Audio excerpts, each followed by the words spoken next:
Hello दोस्तों, नमस्कार। मेरा नाम है संदीप और आप सभी का वेलकम है नथिंग इम्पॉसिबल के यूट्यूब चैनल पर। आशा करता हूँ और उम्मीद करता हूँ आप सभी बहुत ही अच्छे होंगे। और आज के इस वीडियो में हम लोग यूजीसी नेट फर्स्ट पेपर में एग्ज़ाम 2023 के पॉइंट ऑफ व्यू से जो है शिक्षण अभिवृत्ति वाले यूनिट से, जिसको इंग्लिश में टीचिंग एप्टीट्यूड भी कहा जाता है, शिक्षण का अर्थ एवं प्रकृति के बारे में आज की इस वीडियो में हम जानने वाले हैं। देखिए, इससे पहले मैंने वीडियो आपको प्रोवाइड किया था जिसमें मैंने पेपर 1 का कंप्लीट सिलेबस आप सभी के साथ डिस्कस किया था कि पहले यूनिट में क्या पढ़ना है हमें, दूसरे या तीसरे या इवन जो लास्ट यूनिट है आपका 10 नंबर का, उसमें क्या पढ़ना है। ये सारा कुछ मैंने आपको बताया था। और उसी क्रम में सबसे पहले हम शिक्षण अभिवृत्ति या टीचिंग एप्टीट्यूड का जो हमारा यूनिट है वहाँ से हमें स्टार्ट कर रहे हैं। और इसमें सबसे पहला जो टॉपिक आपका दिया गया है सिलेबस के अकॉर्डिंग, वो है शिक्षण की अवधारणाएं।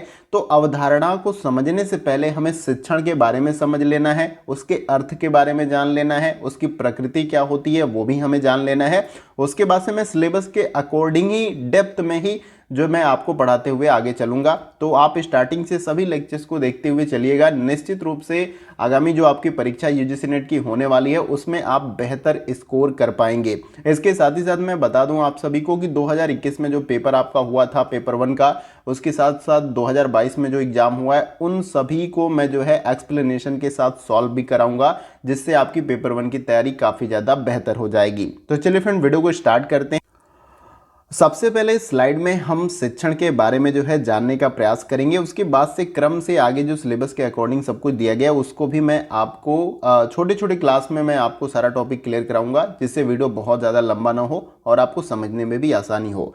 अब देखिए, यहाँ पर इस स्लाइड में मैंने शिक्षण के बारे में आपको बताया और सब कुछ पॉइंट टू पॉइंट मैंने लिख रखा है। आपको समझने में भी काफ़ी ज़्यादा आसानी यहाँ पर होने वाली है। इसके बाद भी अगर कोई दिक्कत आती है आपको समझने में तो आप कमेंट बॉक्स में लिखकर मुझे ज़रूर बताइएगा।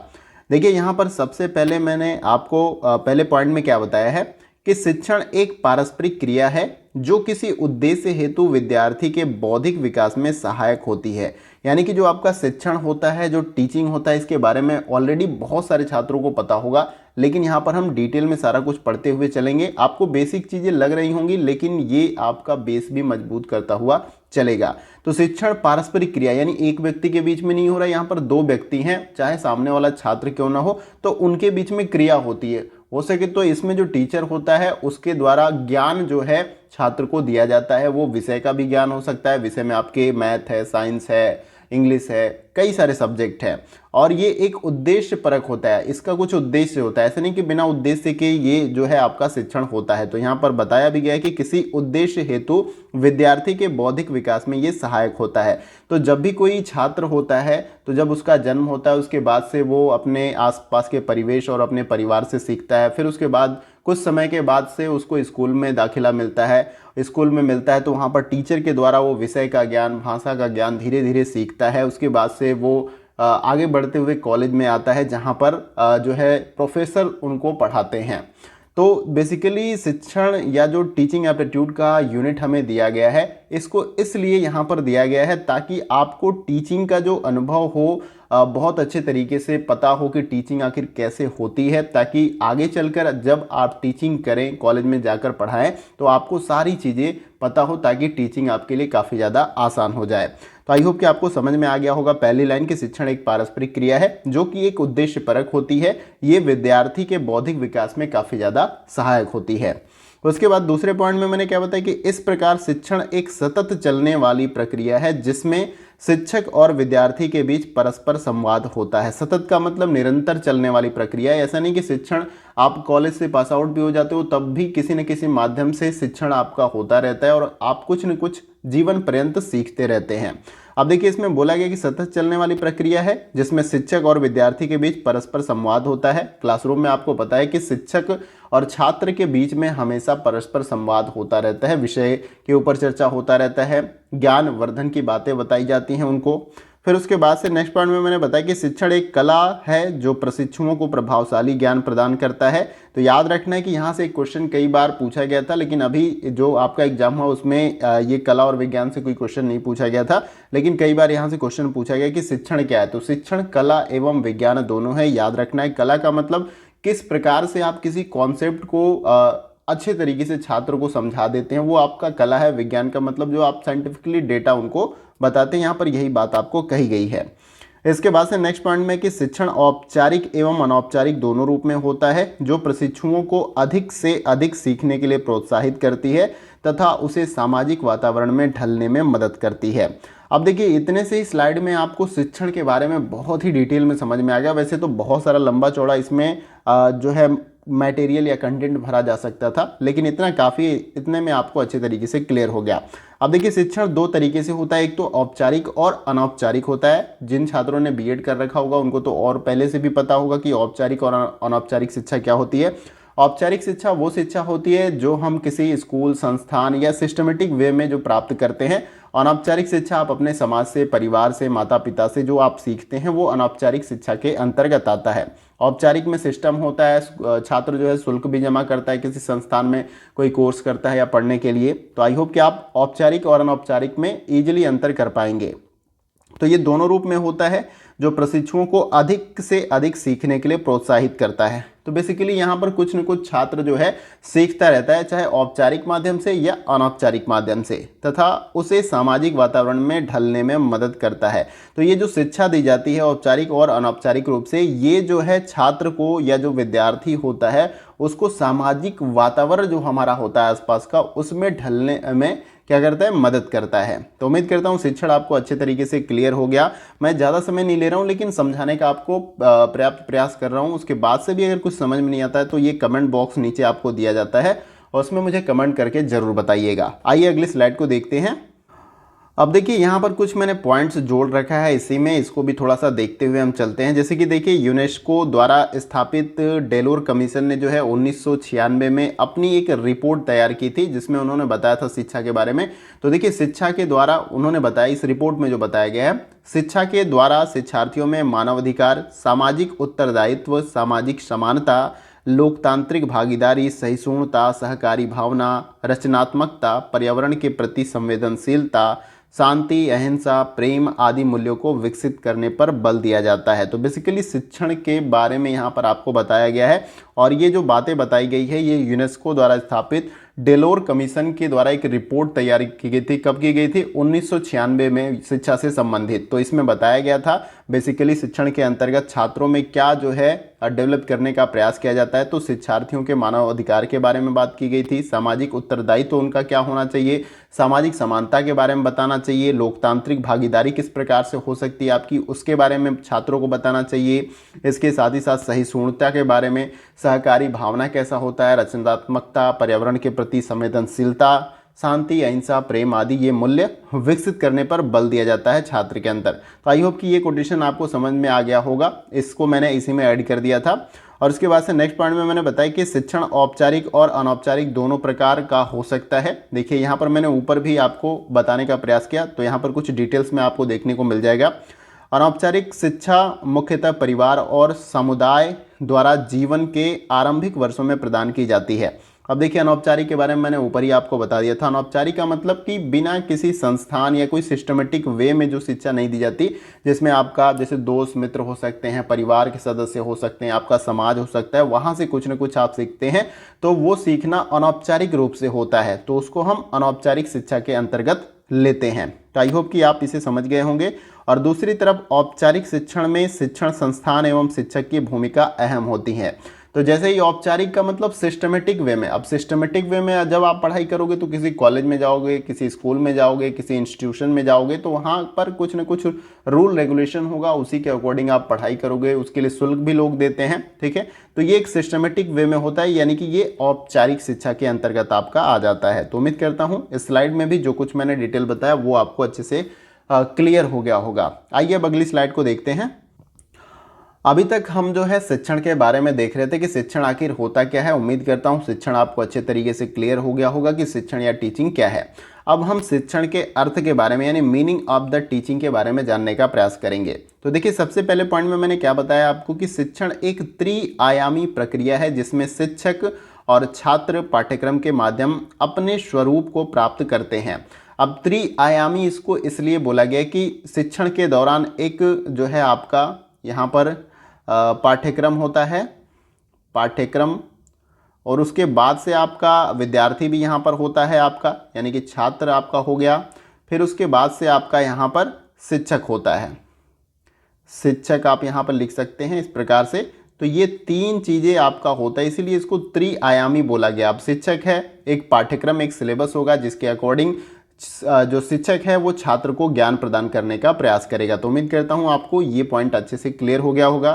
फिर उसके बाद से अर्थात किसी विषय वस्तु को माध्यम बनाकर शिक्षक एवं शिक्षार्थी के बीच विचारों के आदान प्रदान या परस्पर अंत प्रक्रिया को ही हम शिक्षण कहते हैं। अब देखिए, किसी को माध्यम यानी पाठ्यक्रम को माध्यम बनाकर, अब इसी पाठ्यक्रम में हो सकता है विज्ञान विषय के कुछ तथ्य या सिद्धांत हों, इसके साथ ही साथ अगर भाषा से संबंधित विषय है तो अंग्रेजी या हिंदी या फिर अदर कोई भी लैंग्वेज हो सकती है, सामाजिक विज्ञान के विषय हो सकते हैं। तो इस तरीके से ये पाठ्यक्रम एक माध्यम है, इसको बनाकर इस पाठ्यक्रम के अंतर्गत जो भी विषय के पाठ्यक्रम है वो ज्ञान जो है छात्र को प्रदान करना शिक्षक का उद्देश्य होता है, जिससे छात्र का बौद्धिक विकास होता है। तो उम्मीद करता हूँ ये भी लाइन आपको अच्छे तरीके से क्लियर हो गई। देखिए, मैं बहुत ही अच्छे तरीके से आपको समझाते हुए चल रहा हूँ, अदरवाइज नहीं क्लियर होगा तो भी आप मुझे बताइएगा, क्योंकि मेरा यही प्रयास रहेगा कि जितना आसान हो सके उतना आसान तरीके से आपको समझाऊँ। आइए आगे देखते हैं। अभी तक हमने शिक्षण के अर्थ को अच्छे तरीके से समझा। अब इस स्लाइड में शिक्षण की प्रकृति क्या होती है, नेचर ऑफ टीचिंग, उसको हम समझने का प्रयास करेंगे। अब देखिए, सबसे पहले पॉइंट में मैंने क्या बताया कि शिक्षण एक अंतःक्रिया की प्रक्रिया है जिसमें मुख्यतः शिक्षक व छात्र के मध्य कक्षा में हुई अंतःक्रिया तथा क्रियाएं सम्मिलित होती है।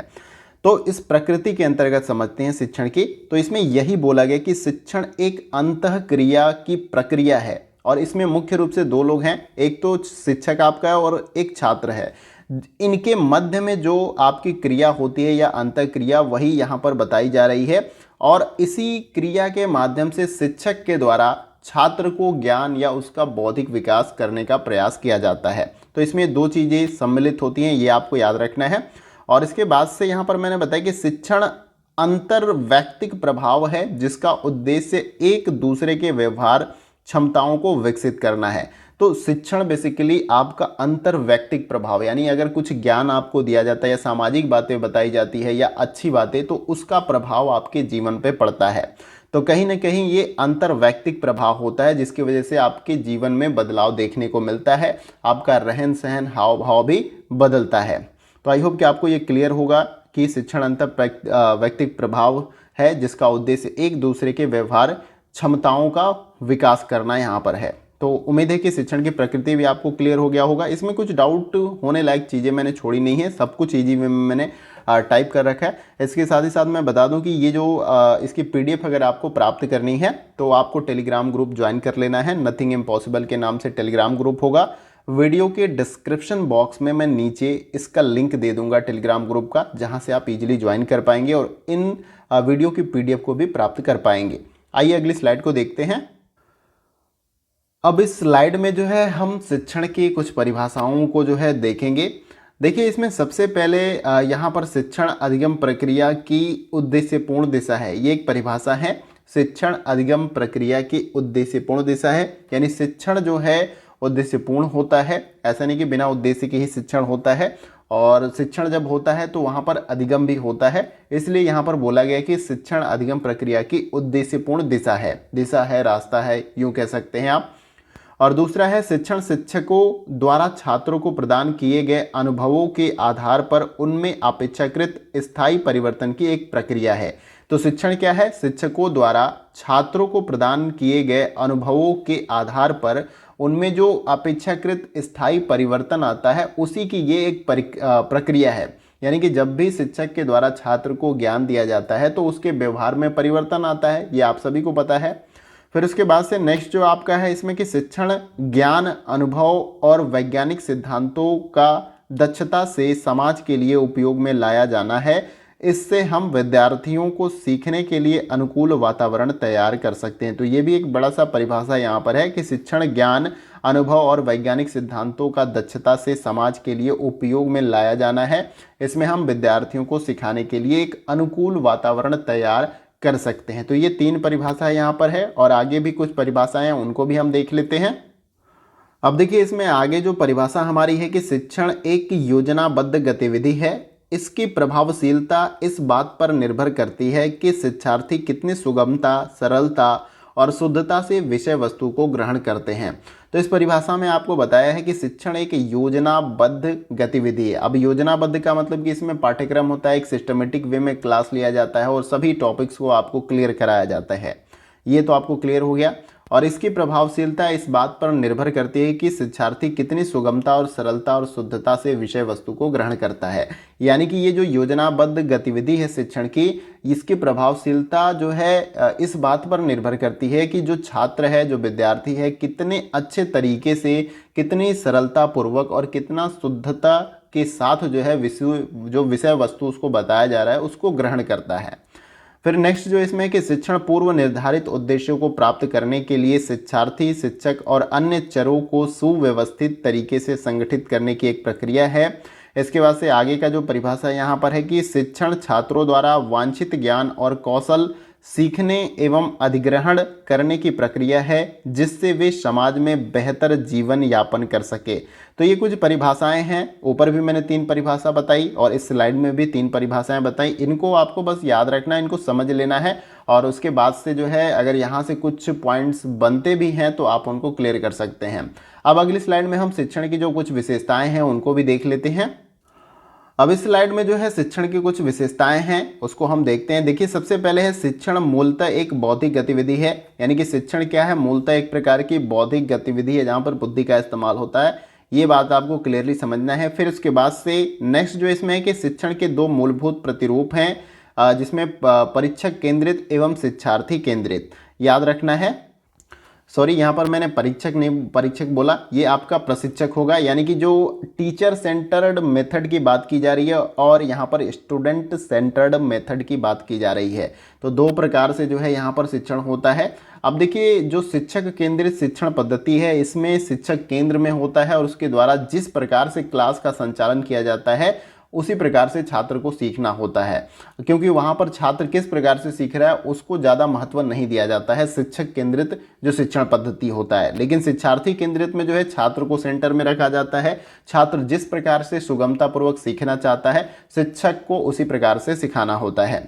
नेक्स्ट जो इसमें है शिक्षण की विभिन्न स्तर हैं। शिक्षण के जो है विभिन्न स्तर है जिसमें आपका मेमोरी लेवल है, अंडरस्टैंडिंग लेवल है, फिर उसके बाद से कॉग्निटिव लेवल। इस प्रकार से शिक्षण के कई स्तर हैं। फिर उसके बाद से शिक्षण पाठ्यचर्या एवं पाठ्यक्रम के अनुसार होता है। ये आप सभी को पता है, इसका एक पाठ्यक्रम होता है, हर विषय का अपना, उसी के अनुसार जो है शिक्षण होता है। शिक्षण का वातावरण गतिशील होता है, ये भी आपको याद रखना है। आगे और भी विशेषताएं हैं, उन्हें हम देखते हैं। इसमें जो अगली विशेषता हमारी है वो है शिक्षण अधिगम, अनुदेश, प्रशिक्षण इत्यादि का परस्पर घनिष्ठ संबंध होता है। अब देखिए, शिक्षण होता है तो वहाँ पर अधिगम भी होगा और शिक्षण के दौरान अनुदेश भी दिया जाता है, प्रशिक्षण भी दिया जाता है। तो इनका आपस में एक परस्पर घनिष्ठ संबंध होता है, यही बताया जा रहा है। नेक्स्ट जो इसमें कि शिक्षण एक सम व्यवसाय या वृत्ति है। ये प्रोफेशन यहाँ पर बताया जा रहा है। शिक्षण एक प्रकार का प्रोफेशन है। जैसे कि आप शिक्षण प्रोफेशन में जाना चाहते हैं जिसके लिए आपको यूजीसी नेट का एग्ज़ाम क्लियर करना होगा, तभी जो है असिस्टेंट प्रोफेसर के पद के लिए जो है आप फॉर्म भर सकते हैं और उसमें सेलेक्ट हो सकते हैं। फिर उसके बाद से जो है आप कॉलेज में पढ़ा सकते हैं। उसी प्रकार से स्कूल के लेवल में टेट सीटेट एग्ज़ाम कंडक्ट कराए जाते हैं। उनको क्वालिफाई करने के बाद लोग टीचिंग का एग्ज़ाम देते हैं। जब वो क्वालिफाई करते हैं तब वो शिक्षक बनते हैं। इसमें बताया गया है कि शिक्षण कौशल प्राप्त करने के लिए एक लंबी अवधि का अध्ययन और प्रशिक्षण आवश्यक है। तो याद रखना कि शिक्षण कौशल जो है प्राप्त करने के लिए एक लंबी अवधि का अध्ययन और प्रशिक्षण आवश्यक है। देखिए, शिक्षण कौशल इतना आसानी से किसी के अंदर नहीं चला जाता, ये एक अभ्यास की प्रक्रिया है। जैसे कि कोई भी शिक्षक जो आपको पॉपुलर लगता है, बहुत अच्छे से पढ़ाता है, समझाता है, तो जब उनकी बहुत पहले की वीडियो या पहले अगर उनकी टीचिंग देखेंगे आज से 10 साल पहले, 5-6 साल, तो उतना ज़्यादा प्रभावशाली नहीं रहेगी। लेकिन समय के साथ वो सीखते रहें, अपने आप में इम्प्रूवमेंट करते रहें और आज के समय में वो काफ़ी ज़्यादा प्रभावशाली शिक्षक जो है बन चुके हैं। तो याद रखना है कि शिक्षण कौशल जो है प्राप्त करने के लिए लंबी अवधि और इसके साथ साथ प्रशिक्षण की आवश्यकता पड़ती है। फिर शिक्षण विज्ञान के साथ साथ कला भी है, इसके बारे में मैंने ऊपर अभी आपको बताया था कि शिक्षण कला और विज्ञान दोनों है। तो देखिए यहाँ पर शिक्षण की विशेषताएं जो है कंप्लीट हो जाती है। तो आज की इस वीडियो में मैंने आपको जो शिक्षण की बेसिक चीज़ें होती हैं, जैसे शिक्षण क्या है, शिक्षण की प्रकृति क्या है, शिक्षण का अर्थ क्या है, शिक्षण का जो है यहाँ पर विशेषताएं क्या है, उसको भी मैंने आपको बताया। तो इतना ही कंटेंट जो है मैंने इस क्लास में आपको देने का प्रयास किया। वीडियो ज़्यादा लंबा मैं करना नहीं चाहता हूँ, क्योंकि अभी हमें छोटी छोटी वीडियो में मैं आपको सारी चीज़ों को अच्छे तरीके से समझाता हुआ चलूँगा, क्योंकि ज़्यादा वीडियो लंबा हो जाता है। मैंने देखा है वीडियो अगर मैं 1 घंटे की भी कर देता हूँ, मैं बना दूंगा, कोई बात नहीं है, लेकिन आपका इंटरेस्ट बहुत जो है कम होने लगता है। जैसे 10 मिनट 20 मिनट आपने देखा, तो वीडियो को शॉर्ट ही रखते हैं ताकि आप सारा जो मटेरियल है, जो मैंने डेटा आपको दे रहा हूँ, उनको कंज्यूम कर सकें। खाना थोड़ा सा थाली में रहेगा तो आप इजीली खा लोगे, लेकिन एक ही बार मैं बहुत सारा खाना आपको दे दूंगा तो आपको खाने में दिक्कत हो जाएगी। इसलिए मैं यहाँ पर छोटा छोटा वीडियो आपको प्रोवाइड करूँगा। तो उम्मीद करता हूँ ये क्लास आप सभी के लिए काफ़ी ज़्यादा हेल्पफुल रही होगी। और किसी भी प्रकार का अगर आपको डाउट होता है तो भी आप कमेंट बॉक्स में मुझसे पूछ सकते हैं। और इसके बाद से जो नेक्स्ट टॉपिक जो है हम कवर करेंगे वो आपकी शिक्षण की अवधारणा होगी। सिलेबस को ही हम फॉलो करेंगे और हर टॉपिक को डेप्थ में जो है समझने का प्रयास करेंगे। बाकी अगर आपका कोई सुझाव होता है वीडियो को और भी बेहतर बनाने के लिए, तो आप कमेंट बॉक्स में अपना सुझाव दे सकते हैं। बाकी वीडियो कहीं से भी अच्छा लगे तो वीडियो को लाइक करके जो है हमें अप्रिशिएट करना ना भूले। काफ़ी ज़्यादा मेहनत लगती है कंटेंट को तैयार करने में और वीडियो को बनाने में। इसके साथ ही साथ चैनल पे अगर आप नए हैं, पहली बार चैनल पे विजिट कर रहे हैं, तो चैनल को सब्सक्राइब करिएगा और बेल आइकन का जो ये बटन होता है उसको आपको प्रेस कर लेना है न्यू वीडियो की अपडेट्स को पाने के लिए। तो फ्रेंड्स आज के वीडियो में बस इतना ही, फिर मिलते हैं अगली वीडियो में कुछ और महत्वपूर्ण टॉपिक के साथ। तब तक के लिए जय हिंद, जय भारत।